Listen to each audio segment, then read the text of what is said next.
right, good afternoon, everyone, and thank you all for being here. I'm here today with Dr. Duraza, our Health Commissioner, Police Commissioner Harrison, and Director Moore from Rec and Parks.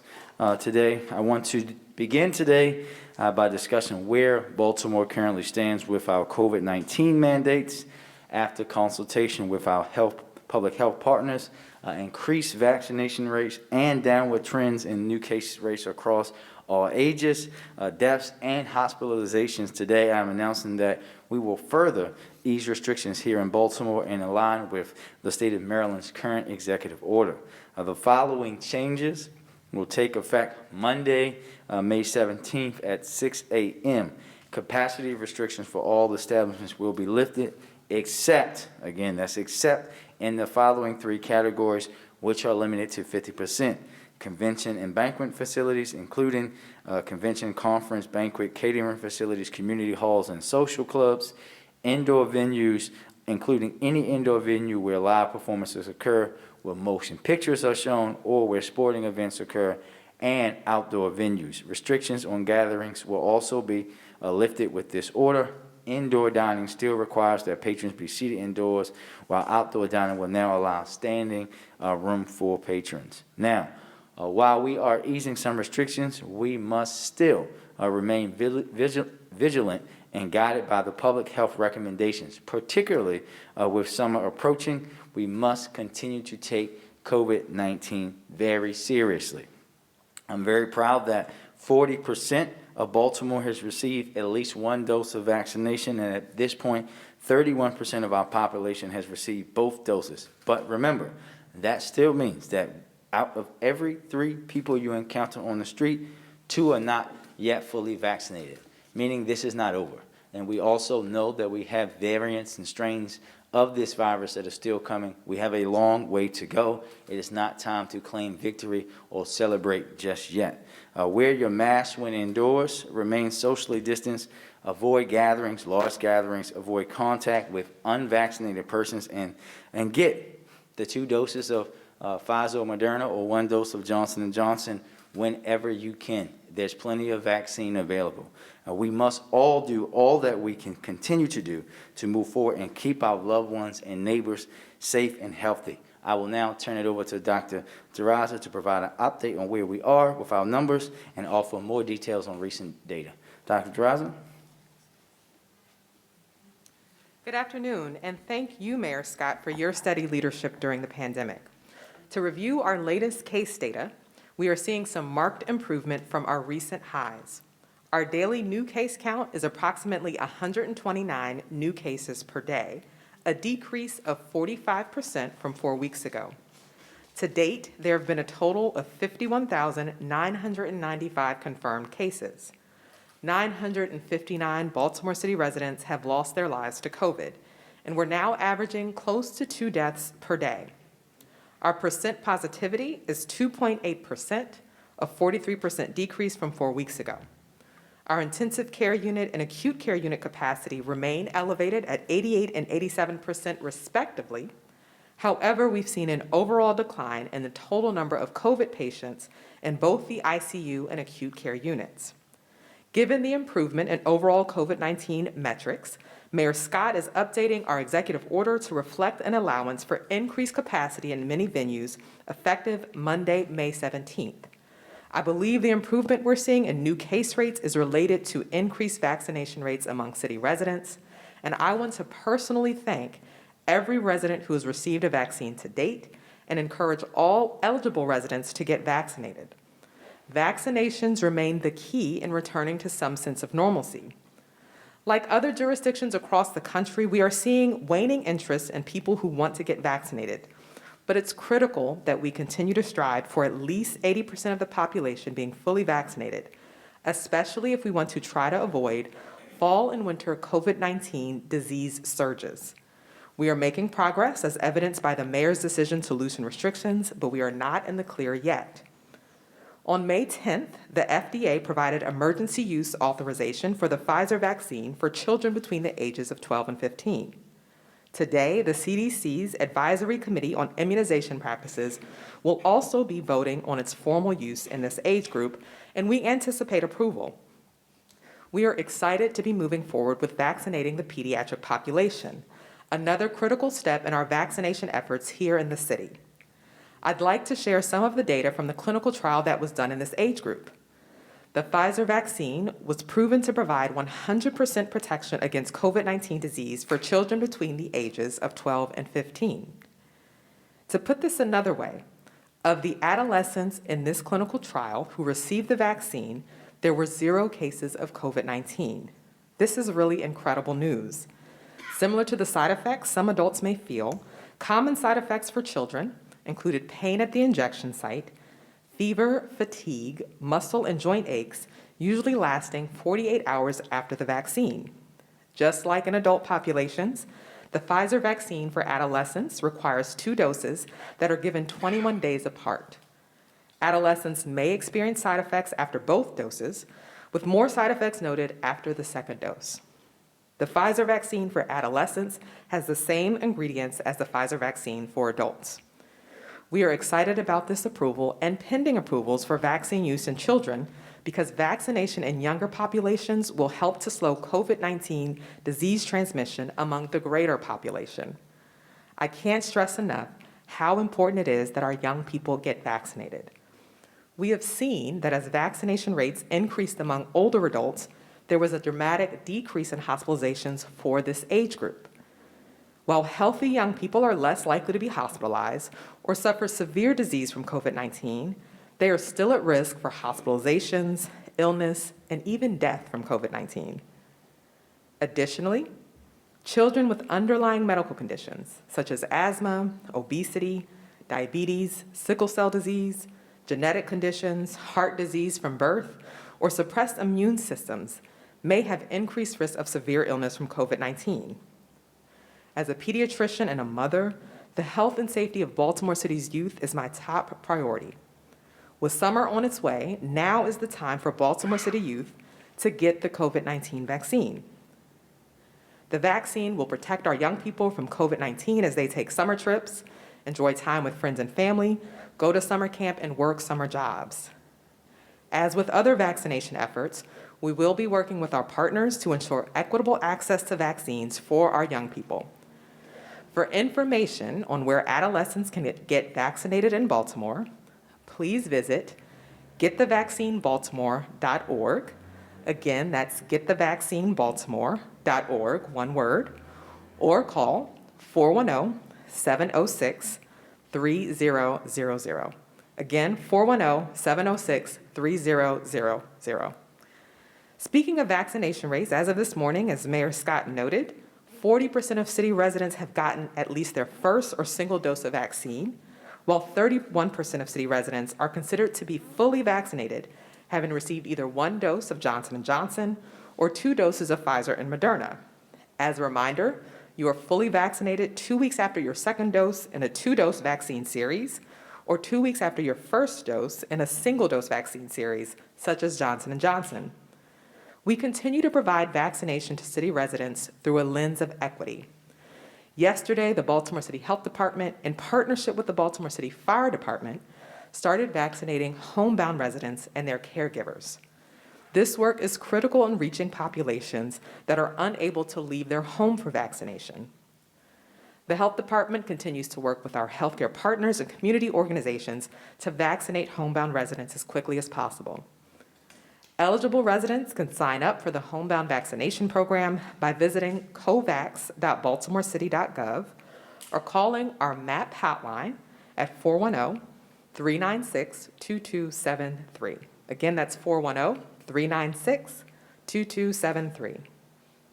To increase transparency and provide more insight into our vaccination strategy, we have updated our vaccine dashboard at coronavirus.baltimorecity.gov and now show percentage of each zip code that has been fully vaccinated.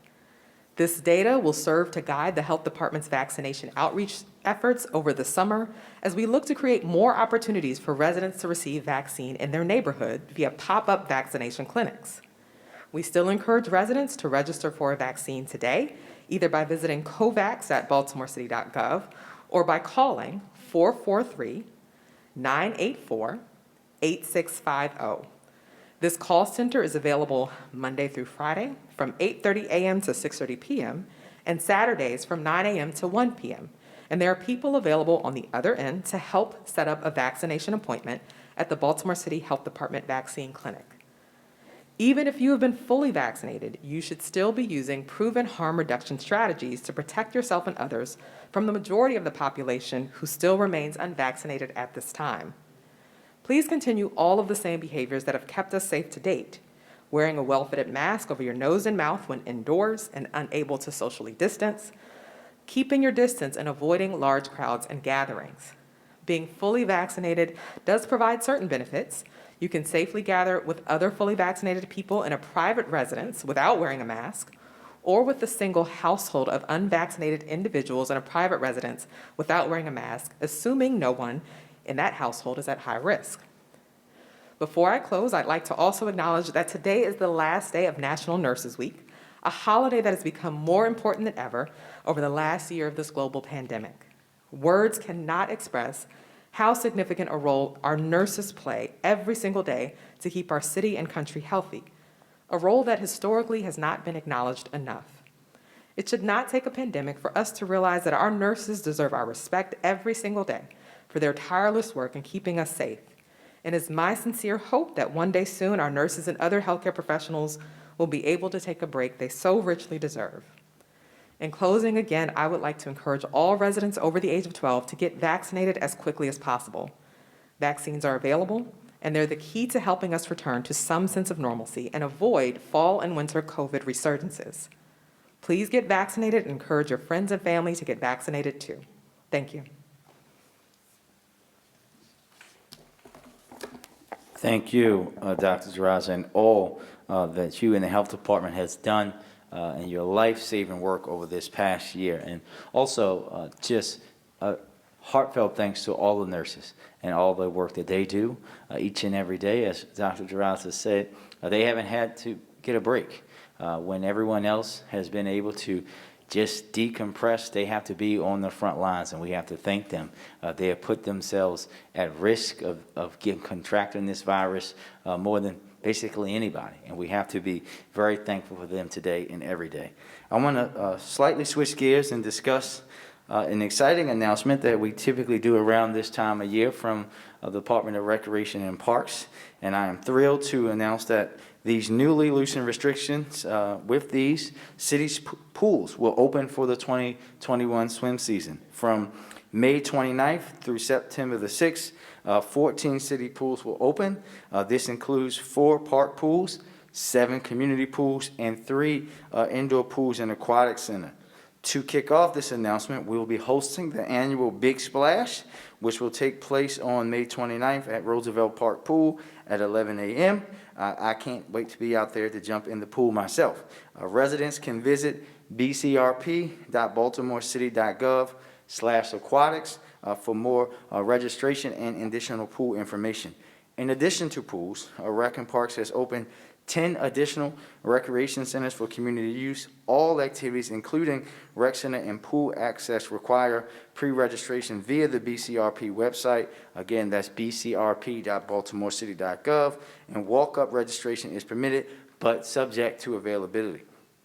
For a reminder, Drew Park Pool and Cherry Hill Splash Park remain under construction and closed for the season, but we are very excited that next season, they both will be reopening and be fully renovated and expanded, and we're looking forward to that for the Big Splash in 2022. So we just have to hold on for one more summer and be able to partake in those new facilities. Roosevelt Park Pool and Middle Branch Aquatic Center will operate in their place this season. The start of our summer season also ramps up our agency hiring efforts. Anyone interested in a full or part-time summer job should visit bcrp.baltimorecity.gov. As a former employee of Recreation and Parks, it is one of the most rewarding agencies to work with. You get to work directly with our young people and our families, and you learn a lot about the city of Baltimore. And we look forward to Director Moore investing more in our recreation and pools facilities for the benefit of all Baltimore residents, especially our young people and their families over my tenure as mayor. And I will now turn it over to Director Moore for more details. Mr. Director? Thank you, Mr. Mayor. As the mayor stated, we're so excited to be here today to highlight the opening of our pools for the summer. Just a couple things I want to highlight. Our pool operations on Monday through Fridays will be from 1 to 6:30. Saturdays and Sundays, they'll be open from 11 a.m. to 6:30. To keep everyone safe and healthy during our pool seasons, just like we did last year, our pools will be broken into a 90-minute session.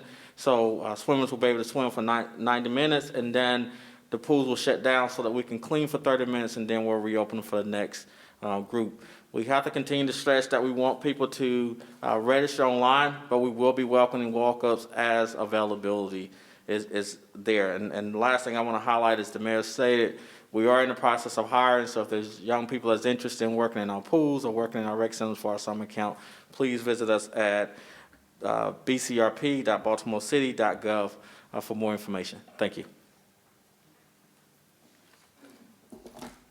Thank you, Mr. Director. And before we turn to questions, I want to take a moment to address public safety in the city. We know that yesterday we had several incidents of violence in the city, and to date we've had 113 homicides and 233 non-fatal shootings. I want to first start off by thanking the women and men of the Baltimore Police Department for their work throughout the year, including just yesterday closing one of those shootings, a quadruple shooting on West Lexington Street. Really thank the folks from the Western District and their district detective unit, but also to note that including open warrants, we currently have a homicide rate of 47%, and we also have recently opened 15 warrants for people who chose violence and chose to shoot another person and another human being. Rest assured that this is my top priority, and that the hard-working women and men of the Baltimore Police Department, in particular those in the Warrant Apprehension Task Force, are working hard to track these individuals down, these shooters down. And I want to be clear again, this is our top priority. We will not rest until we bring these people in. We're going to continue to push to make sure that they know if they choose to harm another person over some little silly conflict, if they choose to just shoot someone randomly, we will look for them relentlessly. And I am your mayor, but I want everyone to know also that I am also a Baltimorean. This is something that does not impact me. It's something that impacts us all. We all know. Anyone who has lived in Baltimore for a period of time knows how this impacts us all, and we have to treat this like an issue that impacts everybody in the city. Thank you, and we take any questions. Alexa? I'll start with crime since you just touched on it. Regarding the council that you want to restart, you just sent out that letter. How do you plan to convince the governor on this, since in the past he said this is ineffective? Well, Alexa, you know I'm meeting with the governor, and I will tell you how I talk to the governor about this after I meet with the governor, because we said we would not be discussing what we're going to talk about in our meeting in the press. Regarding the COVID restrictions, the fact that you're now easing restrictions, why cancel events such as the 4th of July, Artscape, those money makers, when they're held outdoors? Well, what I'll say is that, again, when we're thinking about, this is not over. COVID is not over, Alexa, and we all want to make sure that we get back to a point of where we're having these big festivals and events, but that would be, right now, would not be in the best interest of public health, which has to come before money. We will get back to having Artscape. We will get back to having AFRAM, which is my favorite festival, and we're looking forward to having AFRAM and Artscape be bigger and better than ever next year. But in order to get to that point, we need people to get vaccinated so we can put this thing behind us. With going to Ma'am? the CDC's, We're going to the next question, Alexa. I just piggybacking Next off of question, please. The You've piggybacking asked off two. of You that, have the your CDC, colleagues here is there a waiting. term limit? We can come back around. Go ahead. Just going with that, there have been reports that the CDC's outdoor transmission, that is grossly exaggerated. Your thoughts on that, or maybe the health commissioner? So what I would say is that we hear these reports from these folks who simply don't same folks didn't believe that COVID is real. And when you think about these kind of events, when you're having hundreds of thousands of people in close contact, and we know that we only have 40% of our population vaccinated, that allowing people to put themselves at that kind of risk level is irresponsible. Thank you. So there's a possibility that the emergency use authorization for 12 to 15-year-olds will be allowed today, guidelines from the CDC. What plans does the city have to ensure that 12 to 15-year-olds will be able to get vaccinated ASAP? Yeah, so I mentioned the website that parents can go to now, getthevaccinebaltimore.org, and that is, again, sponsored by our partners who provide Pfizer vaccine. What I will say is the health department has traditionally had either Moderna or Johnson & Johnson, so the health department clinics currently don't have the Pfizer vaccine for children. However, our partners do. Like with all of our other vaccination efforts, we will work closely with our healthcare partners, community-based organization, and city schools as we think about and plan for vaccination. So that includes provider outreach. We know that vaccines will likely go to pediatric providers who are very well-versed in providing children with vaccines. Additionally, it'll go to our hospital partners and our mass vaccination sites. So a lot of our role will be helping to coordinate and ensure that children can get to those sites and are aware of what sites are available. In addition, working closely with city schools to consider possibly some school-based clinics and pop-ups. But again, getthevaccinebaltimore.org is available now for parents to go to and begin to sign up. Is there any idea of when things may be flowing more quickly for the kids? For example, Howard County just put out something that said they could show up at the mall if it happens today or tomorrow and get this. Is there anything more direct here in Baltimore City where people could just go when they... Yeah, I think, again, our partners will, and I don't want to fully speak for our partners, but I think they will likely be prepared this week. Again, knowing that it's Pfizer, I think one of the challenges is that it's just one of the 3 vaccines that are on the market right now. As all of the vaccines are approved for this age group, if we see that day, then there will be a lot more flexibility. But right now, with it just being the Pfizer vaccine, it really is limited to those sites that already had Pfizer in their stock. I also want to ask you about you guys going door to door to help the people who are homebound. Talk about the importance of that and actually finding those people. So again, I will say the number, if you are a homebound resident or you're a caregiver for one, is 410-396-2273 or covax.baltimorecity.gov, and it will prompt you to understand if you're homebound. But the importance cannot be overstated, right? We know that a lot of our homebound residents perhaps have underlying comorbidities or things that limit their mobility and would make it a lot harder for them to get to any vaccination site, whether it's at a pharmacy or a local clinic.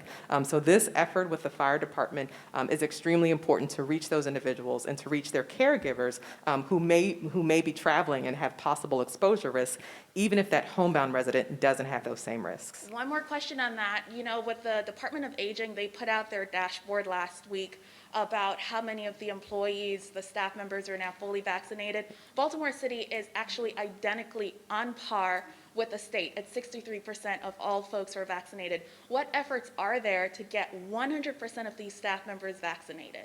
And you're saying staff members for the state's Department of Aging? For any of the nursing homes across the state, nursing homes, assisted living facilities, whatever their guidelines are on that department's website, I think they do a holistic view of it. Yeah, so again, we started our mobile vaccination efforts in senior housing sites.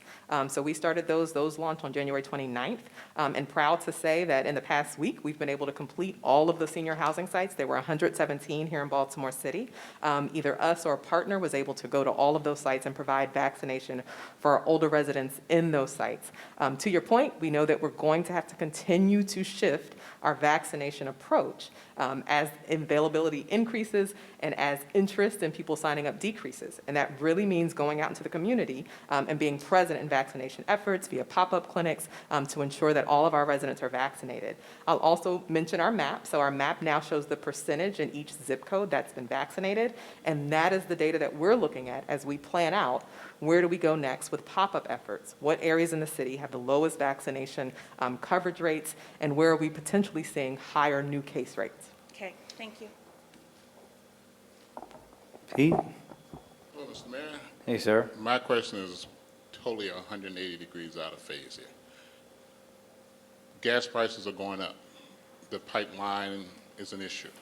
Have you thought of or worked with any of your staff about the contingency if this runs past Friday into next week or a month, or especially since we got hit with a big cyber issue a year or so ago. Right. As of now, sir, we are not anticipating a major impact. We have around 14 days worth of fuel for the city. We're going to continue to work with the Department of General Service and others to monitor the situation and make adjustments as necessary. Now I know you're meeting with the governor. I'm not asking a question about the other side. Would this be a subject like, say, if, because, you know, this thing could go longer, what would you do past that, or with your staff or cybersecurity? Have you worked on any of that, those thoughts to kind of prepare? You know what I'm saying? It could easily go past the 14 days if there's Yep. stockpile or.